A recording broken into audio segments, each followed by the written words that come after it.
नमस्कार। आज फिर हम आपके सामने एक और ब्लॉग लेके आए हैं। तो हमारे चैनल के अंकुश भाई आज जिस शख्स से मिले हैं वो पूना से आए हैं और इनसे हम लोग कुछ बातचीत करेंगे। काफ़ी सालों से युवाओं के लिए काफ़ी संदेश दे रहे हैं, उनके लिए ट्रेनिंग्स करते हैं। तो चलो उनसे जानते हैं कि वो कितने समय से काम कर रहे हैं और क्या संदेश हमारे दर्शकों को देना चाहेंगे। तो राहुल जी नमस्कार। नमस्कार। तो मैं चाहूँगा कि आप हमारे दर्शकों के लिए थोड़ा-सा बताएँ कि आप कहाँ से आए हैं और क्या काम करते हैं?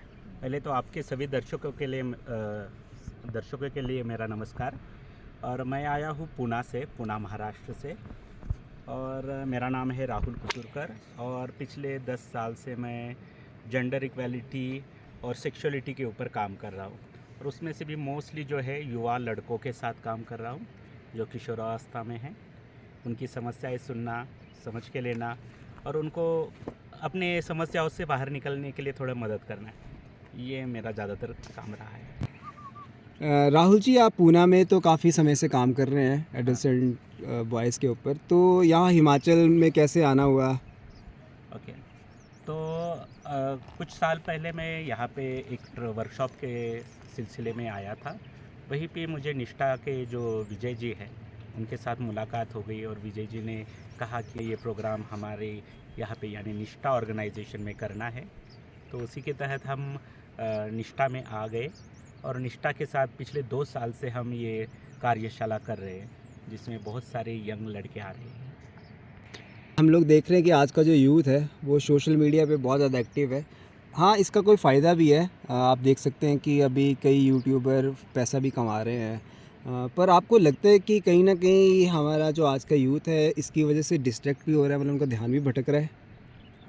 हाँ, ज़रूर, क्योंकि सोशल मीडिया एक ऐसा माध्यम है जो बच्चों को सबसे ज़्यादा खुशी दे रहा है, लेकिन वही चीज़ ये भी हो रहा है कि एक जाल जैसा है, उस जाल में अटक रहे हैं।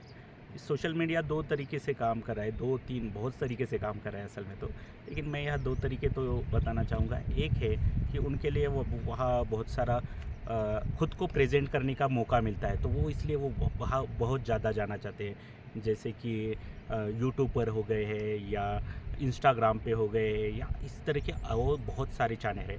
कुछ चैनल हैं जो अच्छी चीज़ें दिखा रहे हैं, लेकिन कुछ में ऐसा क्या भी बातें हैं जैसे कि उनका खुद को रिस्क ले रहे हैं, बहुत धोखा ले रहे हैं और ऐसी चीज़ें भी वो कर रहे हैं और साथ ही में कुछ भी डाल रहे हैं। यानी कि जो उन्होंने गलत सीखा है शायद वो भी गलत सब यूट्यूब, इंस्टाग्राम ऐसी चीज़ों पे आ रहा है। तो उससे एक दूसरे को इन्फ्लुएंस कर रहे हैं। गालियाँ भी आ गई तो इसमें तो हम बाकी की बातें तो सोच ही सकते हैं।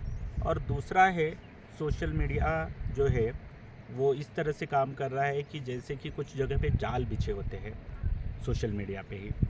तो लोगों को उनको अट्रैक्ट करते हैं, बुलाते हैं, कुछ से क्वेश्चन पूछते हैं और उसी के माध्यम से उनकी पहचान किसी अलग लोगों से हो रही है और वो लोग उनको पता भी नहीं होते और उन लोगों के पास वो पहुंच रहे हैं और वो उनका गैर फ़ायदा भी उठा रहे हैं। आपकी बात से मैं बिल्कुल सहमत हूँ राहुल जी। हम लोग हिमाचल में देखें या किसी भी और डिस्ट्रिक्ट में देखें, इंडिया के बाहर भी अगर देखते हैं तो ये जो स्कैम वाला जो है ये बहुत ज़्यादा हो चुका है। और मैं तो आशा करता हूँ कि आपके इस संदेश को हमारा यूथ, हमारे दर्शक, हमारे व्यूअर समझेंगे और वो जानेंगे कि यूट्यूब का, इंस्टाग्राम वीडियो और फेसबुक और जो भी सोशल मीडिया प्लेटफॉर्म है उसके बहुत ज़्यादा सही उपयोग भी हम लोग कर सकते हैं। तो बहुत अच्छी जानकारी आपने हमारे दर्शकों के लिए दी। अच्छा, हम लोग ये भी जानना चाहते हैं जो ये नशा जो है इसके पीछे भी कहीं न कहीं युवा हमारे बहुत ज़्यादा जा रहे हैं। तो आपको क्या लगता है कि वो कैसे इससे बाहर निकलें? पहले तो एक चीज़ है कि इन युवाओं को ये अट्रैक्ट क्यों कर रहा है। तो युवाओं को ये अट्रैक्ट इसलिए कर रहा है कि उनको बहुत बार यही दिखाया जा रहा है कि इसमें सबसे ज़्यादा मज़ा है और ये होने का मतलब है कि सच्चा मर्द होना या सच्चा इंसान होना। इंसान नहीं लेकिन मैं मर्द कहूँगा। तो एक डैशिंग सबसे ऊपर अट्रैक्टिव पर्सनैलिटी दिखाना है वो। तो फिल्मों हो, मीडिया हो, यूट्यूब हो, कहीं पे भी आप दिखेंगे कि इसी तरह के लड़के दिखाई देते हैं। तो ये जो है या सभी जगह पे इसी तरह से इन्फ्लुएंस हो रहा है। सिर्फ मैं यूट्यूब, ये मीडिया या फ़िल्म नहीं कहूँगा, आम समाज में भी देखें तो ये लड़के जो है जो इस तरह की आदतें होती है, तो वो सबसे अट्रैक्टिव दिख रहे हैं, उसको ही लोग बुला रहे हैं। अभी राजनीतिक पार्टियों में भी ऐसे ही लोगों को बुलाया जाता है कि जो सबको अट्रैक्ट कर रहे हैं, और इनके ज़रिए उनके तहत ये लगता है कि हर बच्चे को लगता है मुझे भी इनके जैसा बनना है। अगर मुझे असली मर्द बनना है या डैशिंग या सबसे अट्रैक्टिव व्यक्ति बनना है, तो मुझे कुछ ना कुछ करना पड़ेगा। चाहे वो सिगरेट लेना हो तो या शराब, तो वो हर चीज़ में बढ़ चढ़ के हिस्सा लेना चाहता है। तो इसमें मज़ा वाला चीज़ एक अलग बात हो रही है, लेकिन दिखाने वाला चीज़ भी हो रहा है। तो एडिक्शन 2 तरीके से बढ़ रहा है, एक दिखाने के कारण, मर्दानगी के कारण, दोस्तों के कारण। तो ये एडिक्शन के मामले में भी ज़्यादातर फँस रहे हैं लड़के। राहुल जी, बड़ा अच्छा लग रहा है आपसे बात करके। तो मुझे एक याद आ रहा है कि स्वामी विवेकानंद जो बहुत ही हमारे लिए गुरु सामान्य है और हमारे यूथ के लिए एक बहुत बड़े आइकन है। मुझे उनका याद आ रहा है कि जब वो शिकागो एक बार इंटरव्यू के लिए गए थे, उनका स्पीच था, तो वहाँ पे किसी मोहतरमा ने पूछा था कि आप ये जो वेशभूषा में हो, क्योंकि वो तो योगी वाले वेशभूषा में थे, तो उनसे पूछा कि आपके कपड़े से आप क्या जेंटलमैन लगते हैं। तो उन्होंने बहुत ही सुंदर उत्तर दिया था कि in your country the tailor makes a man a gentleman, but in my country characters makes a man a gentleman. तो आप इसके ऊपर थोड़ा सा दृष्टि डाल के हमारे यूथ के लिए कुछ संदेश देना चाहेंगे?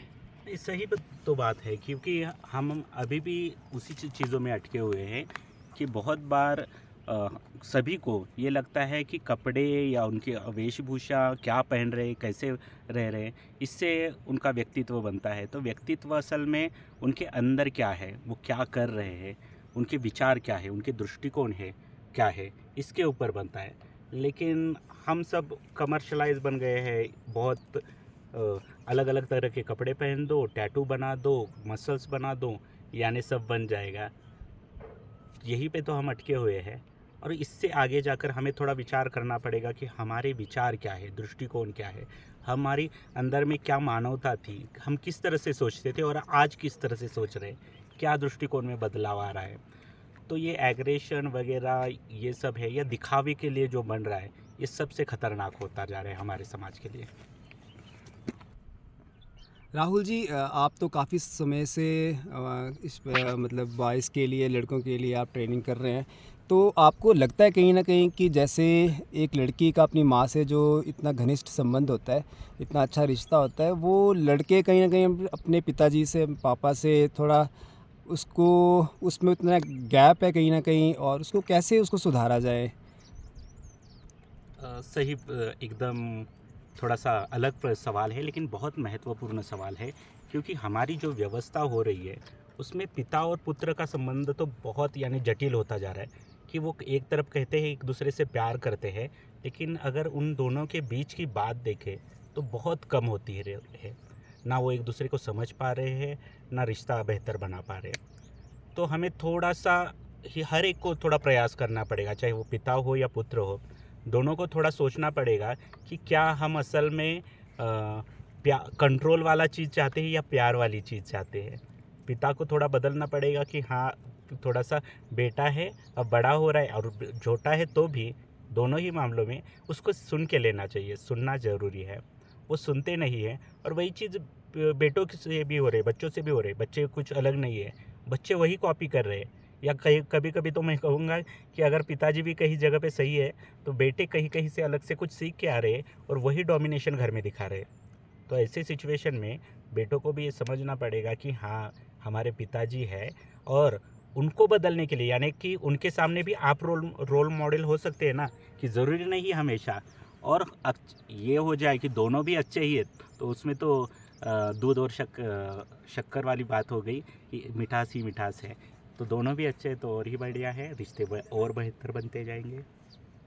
राहुल जी, बहुत बहुत धन्यवाद आपका। मैं आशा करता हूँ कि हमारे व्यूअर जो भी हमें देख रहे हैं, सुन रहे हैं, वो आपकी बातों को उन पे विचार करेंगे। हम ये नहीं कहते कि सारे के सारे गलत विचार वाले हैं या कुछ भी, बहुत अच्छे विचार वाले भी है, तभी हमारा देश इतना आगे बढ़ रहा है और ये यूथ का एक देश है। तो हम चाहते हैं कि सारे के सारे सब आगे बढ़ें, सभी एक दूसरे के साथ प्यार करें और हिंसा तो कहीं हो ही ना। तो आशा करते हैं कि हमारे व्यूअर हम लोगों को और इस चैनल को लाइक शेयर एंड सब्सक्राइब करेंगे। और मैं भी अपने व्यूअर से सभी से कहना चाहता हूँ कि अगर आप ऐसे वीडियो और देखना चाहते हैं और आप चाहते हैं कि हम इनसे और विस्तार में बात करें, तो प्लीज़ कमेंट करके हमें बताएं ताकि हम इनसे समय लेके और बातचीत करना चाहें। थैंक यू सभी को और सभी व्यूवर्स को थैंक यू, और विजय जी और अंकुश जी दोनों को भी धन्यवाद, बहुत अच्छा लगा।